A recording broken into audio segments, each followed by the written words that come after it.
And I just want a Bugatti and like a bad bitch. Like a couple bad bitches and some Bugattis, you feel me? my name's Mohnish, and I'm your main host.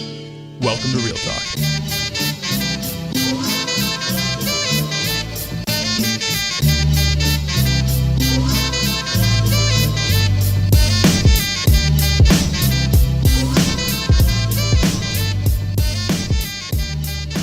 So your response probably to this title, to this question that we're answering, is probably like, "Hey, Mohnish, why the fuck are you asking this?" First off, hold up. I don't know why you're being so aggressive. Second, the question that we answer is, why should you prioritize relationships over work, and how do you do that? This one has more depth, so just give it some time. I think it's an awesome episode, so definitely tune in.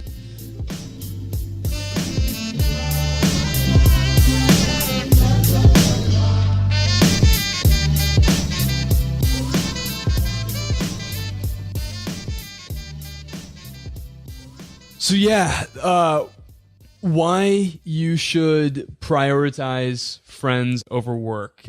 This sounds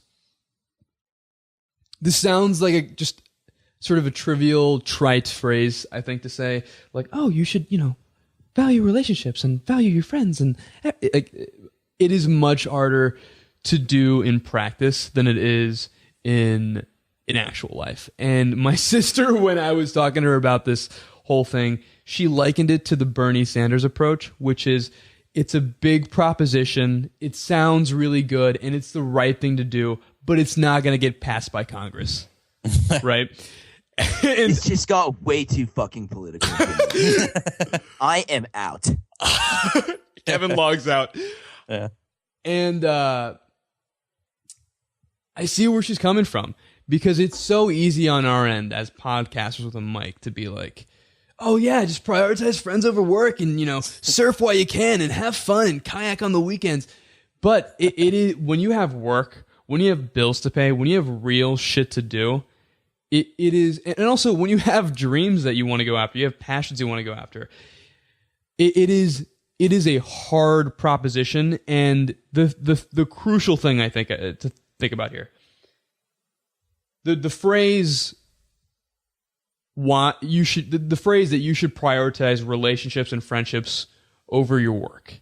Everyone knows this. It's not new. It's not that there's no, like, actually practically doing it in your life. The practical expression of that idea is the hard part, and is the part that no one actually knows how to do well. Mm-hmm. Yeah. I've made this mistake so many times, and I have a lot of friends who continue to make this mistake.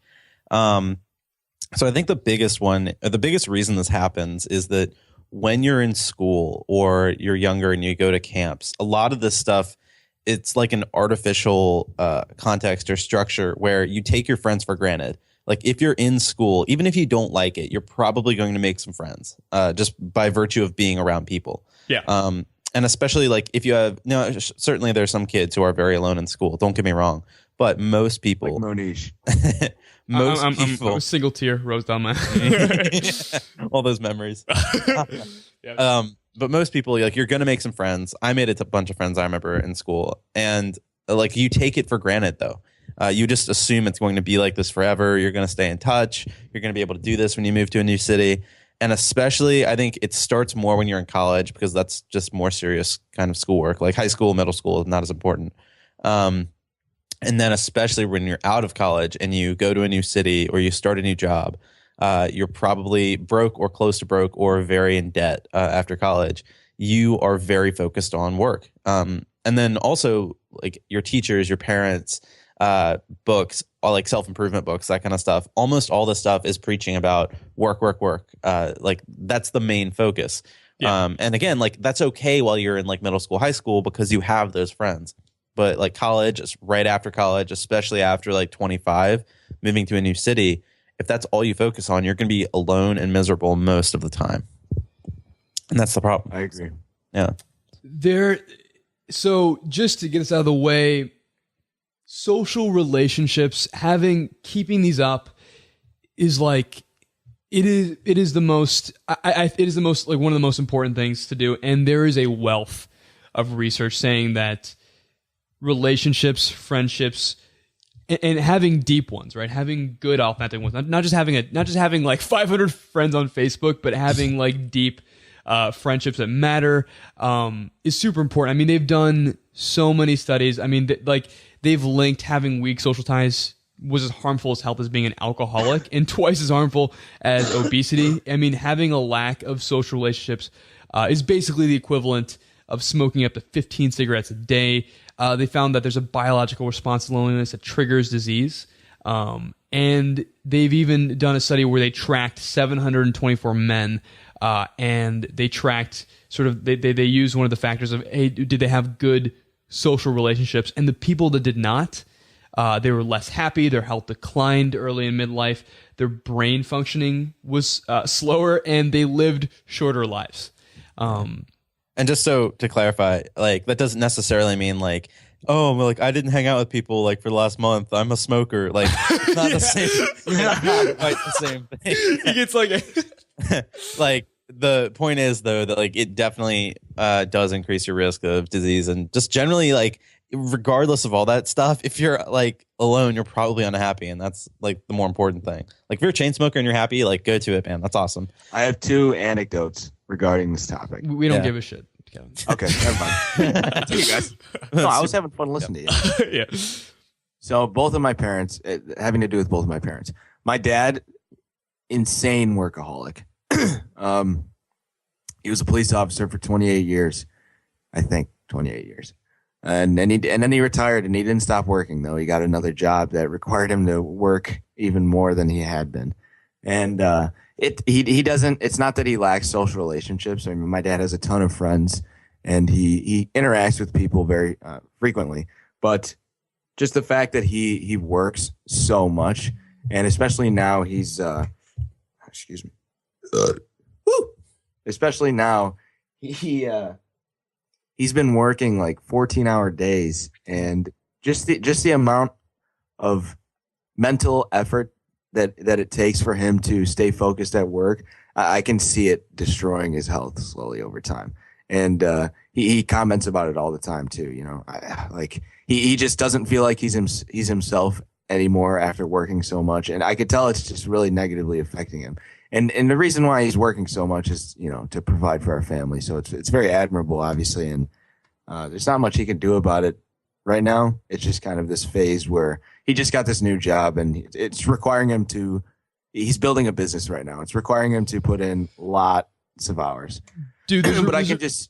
Yeah, I mean, there's a reason why people in solitary confinement go like fucking insane, right? Like we are wired to connect. We're built to connect. Yeah, he just hasn't been able to hang out with his family, hasn't been able to hang out with his friends because of the amount that he's been working. And it's really getting to him. And I hope that changes in the near future. And then there's the other anecdote is regarding my mom, who basically she worked for an insurance company a long time ago, and she stopped working there to just be a stay-at-home mom, essentially. A domestic engineer, as they say. And that's how it's been her, you know, pretty much the entire time I've been alive. I have 2 younger siblings. My mom's always just been at home taking care of us, which means that she's pretty much she's really especially in the past few years, she's really isolated herself from hanging out with friends or family or anything. She's just kind of inside all the time, and she was getting really stressed out about that too. Where I could just see her; she was not happy anymore, and she was just really stressed all the time. And recently she reconnected with some old friends that she had back from when she was in high school, and also excuse me, has been working closely with my dad and with this thing that I referenced, saying that he's building a business. She's actually been going into work and helping him out and interacting with more people, and I could tell that she's become way happier. Jesus. Just from interacting with people more often. My mom it's been like a 180. She's less stressed out, and she's just more excited about life in general. So I think social relationships are definitely massively undervalued. Yeah, and I think another problem too is I liken it kind of to like, you know, when you're younger, or like there are a lot of people who like when they're in middle school, high school, college, even young adulthood. Excuse me while I die, by the way. Yeah, it's okay. We don't care. Like they just eat a ton of junk food and they're working out a bunch and they look great and like they're fine, they're healthy, everything's cool. And then they stop working out and they continue to eat and like basically practice the same behaviors they have. And they wake up one day and they're 30 and they're like super overweight and they're unhappy with themselves. And it's kind of the same way with social relationships where you take it for granted when you're younger. And then all of a sudden you get out in the real world, you focus on other things. And like one day you wake up and you're like, damn, I have no friends. Or you like have one other person and they're going off with a bunch of people for the weekend or Christmas break and you're just stuck at home. And that's kind of how I felt like. So like Mohnish, we've talked about this, but so I was working on a few different businesses, working in startups for a long time. And like I remember there was like 2 summers, or really one summer in particular. I think I was like 15 or 16 at the time. And on the one hand, like I was training a lot, like for triathlon still, and I enjoyed it, but I just had no friends. I never hung out. And then when I finally moved to Austin, I was like, okay, finally, like I gotta get some friends, like we'll fix this. And you almost like kind of screw yourself by rushing it. Like I was going to meetups and doing all sorts of stuff. But it's something you have to invest in like little bits over time. It's going to take a while. Like you can't, I think that Mohnish, I know you have a lot to say on the whole nomadic thing too, but like a lot of people just want to travel and like, oh my God, I just want to travel the world and work for my laptop, or, you know, save up and go on like some 6-month, you know, bounce around the world type of thing. And that's cool. Like if you want to do that for certain periods in your life, but you have to understand that real relationships, like strong, good relationships, take like months, years to develop. And if you're always moving around like that, you're not going to have them.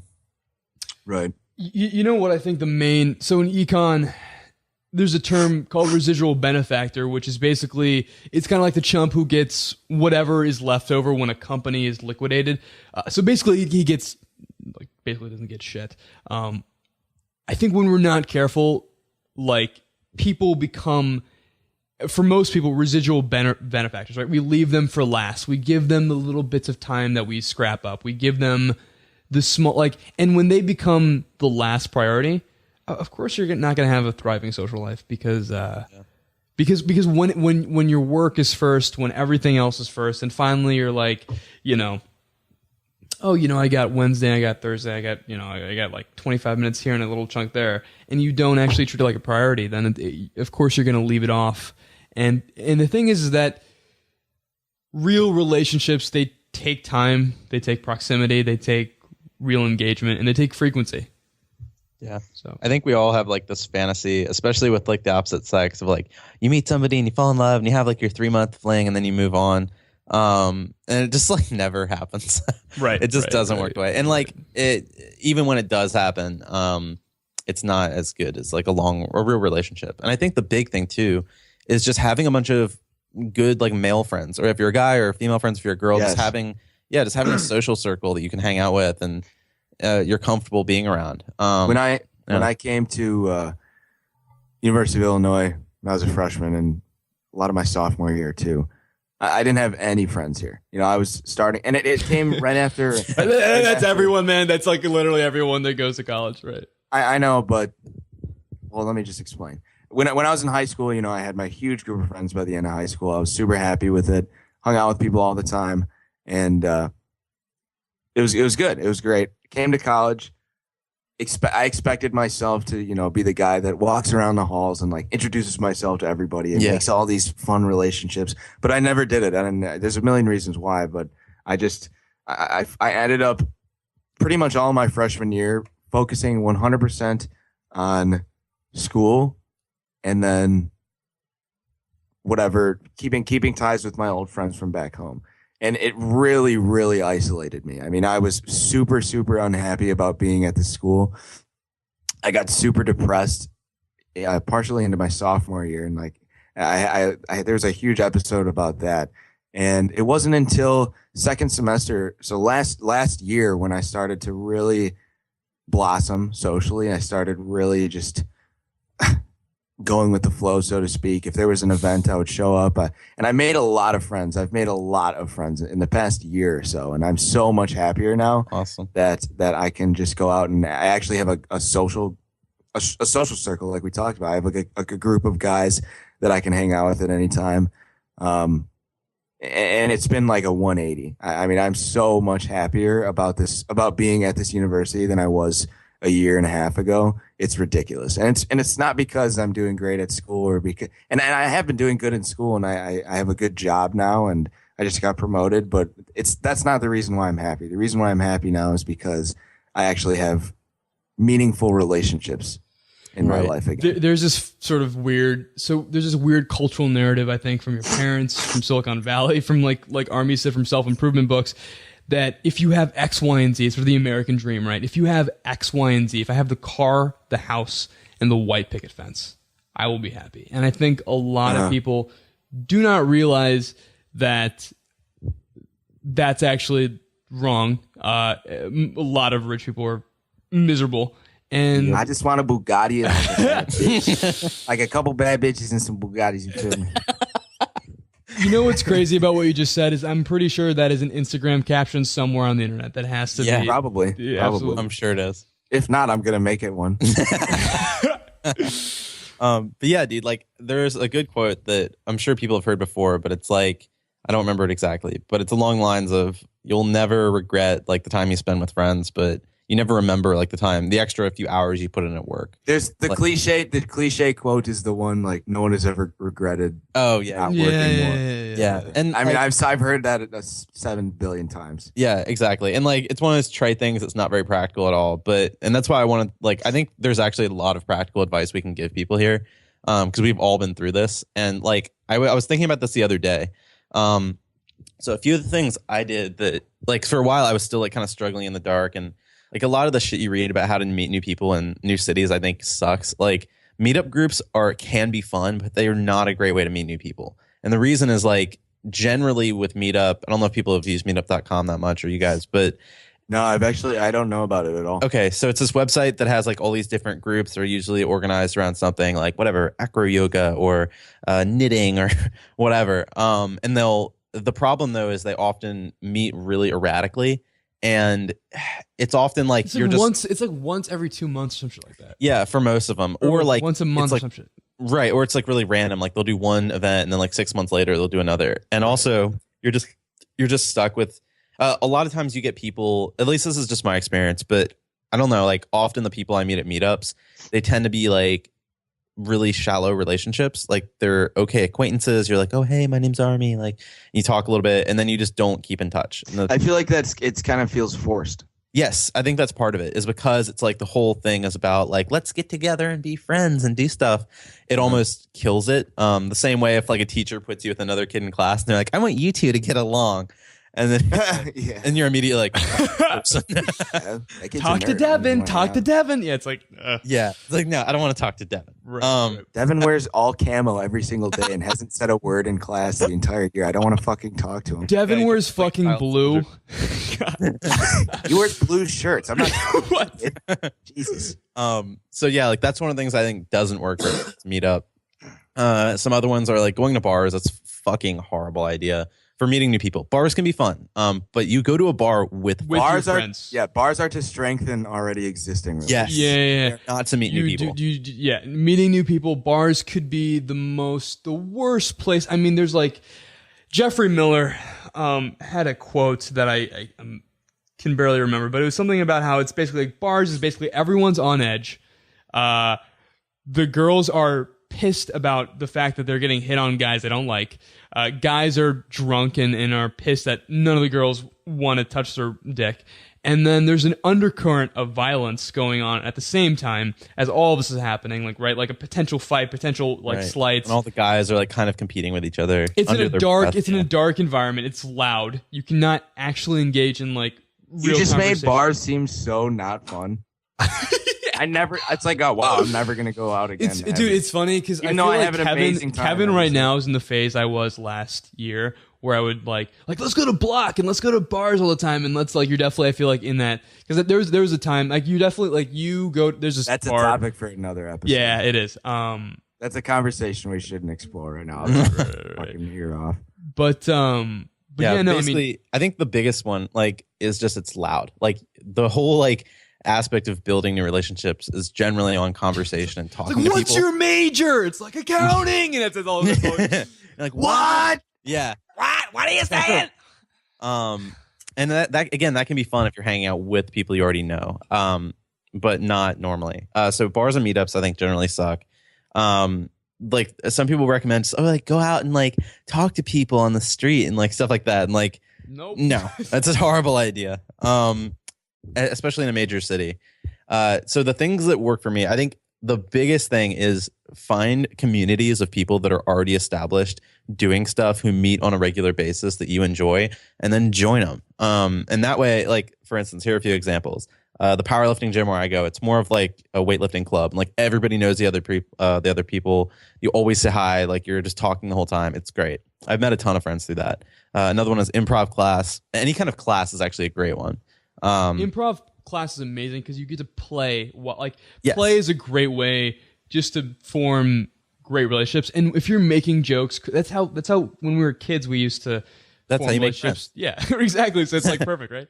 And also, like, you're just talking the whole time, too. Like, a lot of classes, like, you have to be, like, listening to the instructor, doing something with your hands where it's harder to, like, hear what they're, or talk to other people. So, yeah, basically any kind of thing where you're meeting, and this is a big one, too. Like, you have to be meeting on a regular basis. Like, we talked about, like, you want to be around these other people continually so you can get to know them. And the cool thing is, like, those events, like, you only need to join one or two of them. Let's say you did, like, CrossFit and improv class, because CrossFit does have an amazing community of generally cool people. They do. Yeah, they have very dangerous power cleans, but very, very, very great community. Dangerously good friendship. Can I just say, Yes. I So very corny, much enjoy the community aspect of CrossFit. I personally have never went to a CrossFit gym or anything like that. I think it's very cool what they do, but Jesus Christ, can you stop posting on your fucking social media about it? Honestly, I agree. I don't. Yeah. CrossFit, So that would be it's sort of a way. That would sort of be like, hey, they're not socially intelligent about the way that they signal to the world that they're doing CrossFit, right? Sure. I'll touch on this very briefly because it's still like kind of happening to me. But right now, I'm at a point where like I have friends I can call up. Kevin, you're one of them for sure, and I can hang out. But it's not but my social life. My social life, while good, it's not. Maybe it's me having very high expectations for it. Like I have this How I Met Your Mother Seinfeld fantasy where it's like everyone's in the same place and everyone's just like you got your Elaine coming in like and your Kramer like Jerry coming in. No. Right. No idea. I would love a George. In my soul. And like right now I'm in the phase. And the thing is me and Armi are in a very weird way laptop entrepreneurs in the sense that we do a lot of our stuff from laptops and we do a lot of sort of the entrepreneurship that we engage in through just a computer. And the bad thing about that is that it's very important to us. So we spend a lot of time there. But like, I mean, like even last night, Kevin, like you went out to the bars. Like part of me was like, fuck, I should have gone with you. Like I just didn't go for whatever reason. I mean, it was mostly because I blew all my money on ice cream at Cold Stone, which was awesome. But yeah, and you know what? That might have been the better decision. Right. And I'm still like in the process of trying to like build and even strengthen the bonds that I have. So I'm nowhere close to ideal that I would like it to be, which is weird because I think it's hard to say that. It's hard to say that out loud. It's hard to say because there's a huge cultural stigma about, oh, your social life isn't like fucking awesome, and it's like you're fucking retarded, yeah, like, right? And that was my very serious. That was like my entire experience, freshman and sophomore year of college. It stops honest conversation around the topic in general, and then people don't talk about it. People don't give it the concerted effort. Like if you want to get good at basketball. There's conversations, there's websites about how to do it, and there's no shame in going to the gym and shooting hoops, right? But I think making friends, sustaining friends, that is a huge... it was very obvious that I didn't have a lot of friends too. I was never doing anything. I was never with anybody else. And I felt like shit about it. It was horrible. Right. I mean, I wanted to leave this university very badly. And the only reason I stayed was because I didn't want to disappoint my parents. And I'm glad I did, because I was able to see through the fog and actually start to go out and make friendships.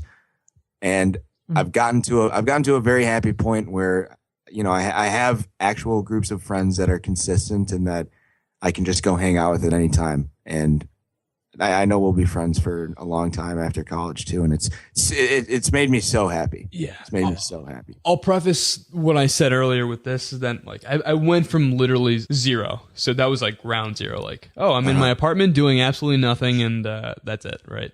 And just by doing these simple things, showing up, joining clubs, talking to people, reconnecting, texting people that you haven't talked to in a while, and being like, hey man, it's been a while. We haven't talked in a bit. How have you been? How are things? Just doing that like every day, right? Things slowly start to get to a better place. And I took it from 0 to 70 in like a semester, right? And also, by the way, so 2 quick things. Throwing parties is amazing. For like everyone wants to know you all of a sudden. It's like it was great. Me and Kevin threw a dank ass Halloween party. That was awesome. I brought like 5 people to that party. It was all Mohnish. There were 7,000 people there. Yeah. Wow. And see, that's the thing though I think we ought to point out is that parties are great assuming you already know some people at least.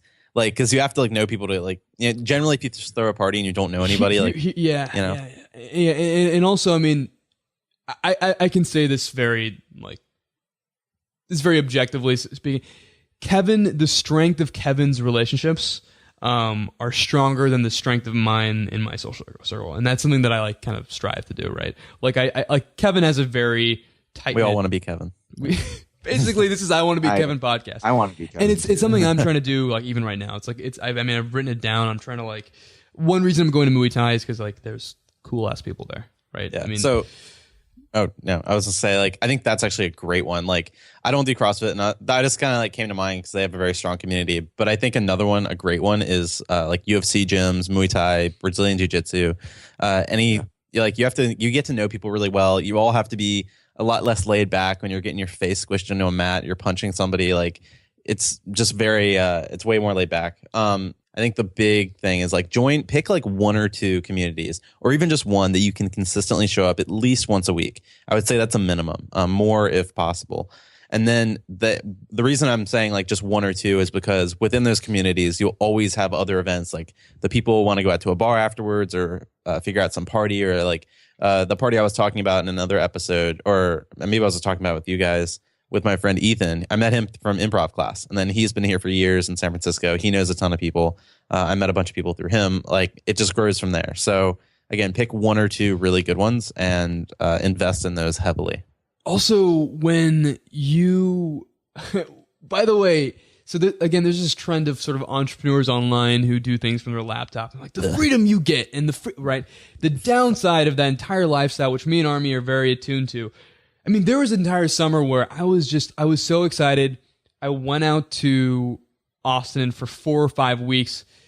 All I did was work. And then at the end of the 5 weeks, before I was like, it's going to be amazing. I'm going to be so productive. I'm going to be happy. And after the 5 weeks, I got so much work done. And I realized it was a light bulb moment. I was inside this room. It was beautiful weather outside. And I was just there's 4 white walls. And that's all I saw for like 5 weeks. And I was like, what the fuck am I doing? Right? Getting a job or getting a service job, they have very good social circle within like service jobs, right? From what I understand, I haven't been one. I just want to point out real quick. Yeah, they do. Like one of my roommates is a bartender, and dude, he goes through women like crazy. Like he's being a bartender awesome. Is amazing because you also get to learn social skills on the job. I'm gonna try to be a bartender next year, Mohnish. Do it, dude. That would be amazing. Just so I could get pussy, though. Maybe fucking raw. I don't even drink. Yeah. But like if you work at a barbecue joint with cool people, it's a great community for friendship. Like you can make good friends with cool people. Lots of restaurants and stuff like that where there's servers. I mean, they are all super tight. Yeah. Like, put it this way. I had my own company for like 3 years working online. My favorite job I've ever had was 2 weeks where I was basically selling clothes and overseeing little kids in Las Vegas. Like, by far. So It's fun being around people. I would say the big one is something that really like got me to go from, again, ground zero to like, hey, I'm kind of happy. I have friends. There's people I can talk to. I can hang out with. There's things going on in my life.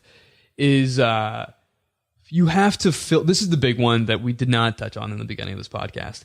You have to filter all of your decision making with, can I find fun, happy people who I can have meaningful relationships with? When you join a club, when you choose a school, right? When you choose a place to live, when you choose where to eat, when you choose where to hang out, when you choose where to study, think to yourself, filter that decision with, hey, can I find like people that I actually I can make fun, happy relationships with?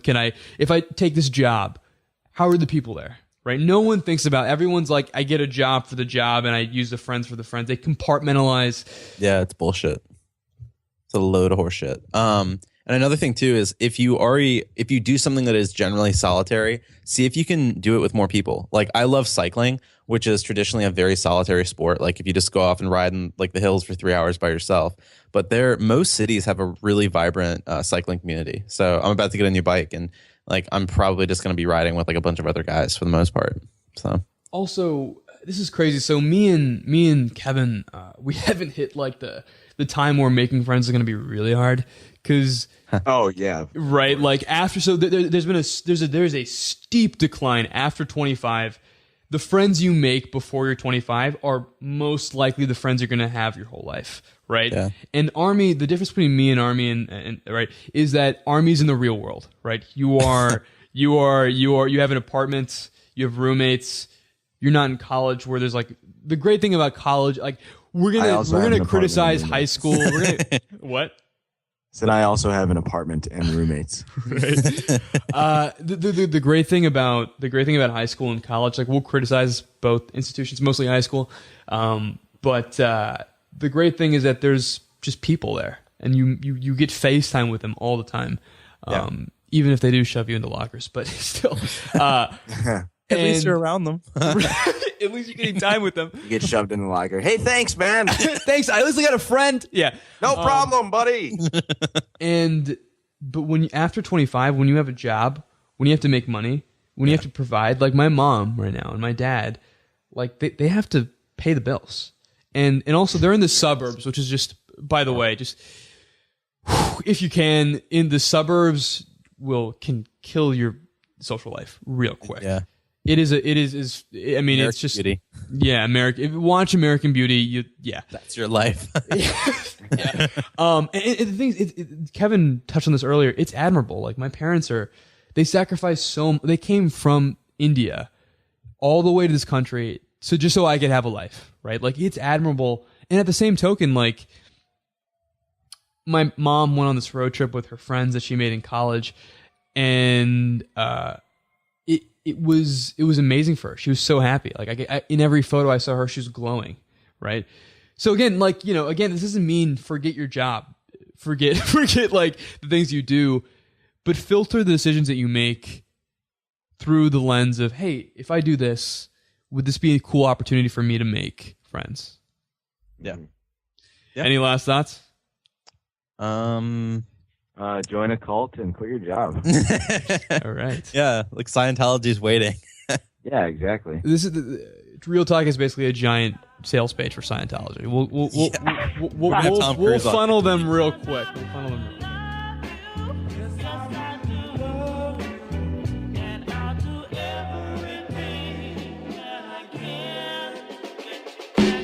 Hey, thanks so much for listening to the episode. If you liked that podcast, I want you to know that I love you.